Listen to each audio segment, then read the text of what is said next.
there were a few newspapers who were sort of recognized as opposing emergency very strongly, this being one of them, Indian being one of them. Whose idea was it to ask DAVP to stop advertising to these newspapers? This was the culmination of so many people, idea of so many people. I wouldn't like to blame only one. There's one of the another important person who used to take a very effective role in these things was Mr. Kishan Chand, the Lieutenant Governor of Delhi, who was very close to Sanjay Gandhi, who was controlling all these situations. The newspapers, electricity and all those things were under him, everything was under him.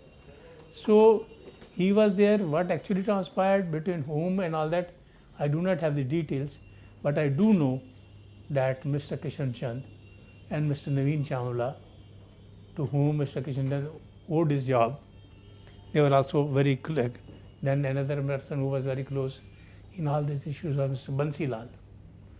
And of course, all of you may say that why I am naming Siddhartha Shankar Ray all the time, because he was the main architect of emergency, supported the emergency, and he was the one person who opposed the emergency after the defeat.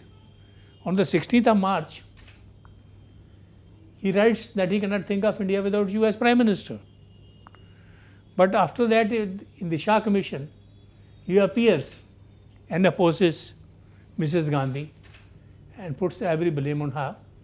So much so that when Mrs. Gandhi appeared before the Shah Commission, he was there. So as she entered, he remarked, "Oh, you are looking fine." Imagine. So Mrs. Gandhi gave him a very good reply. "You are doing your best to keep me fit." Because he was deposing against her. It's a matter of record. I'm not saying anything. Not only that, after this, Mr. Barua resigned as Congress president.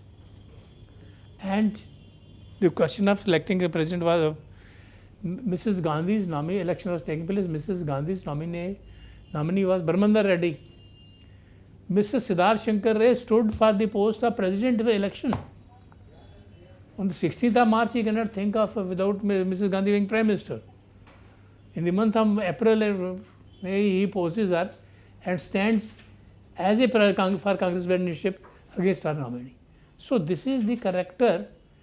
This was the character of the people, or thinking of the people, whatever you can imagine. So you can come to the conclusion that when they were advising emergency, they were doing during emergency. The matter of record is there, and what they did later on, you come to a conclusion. I have nothing to add.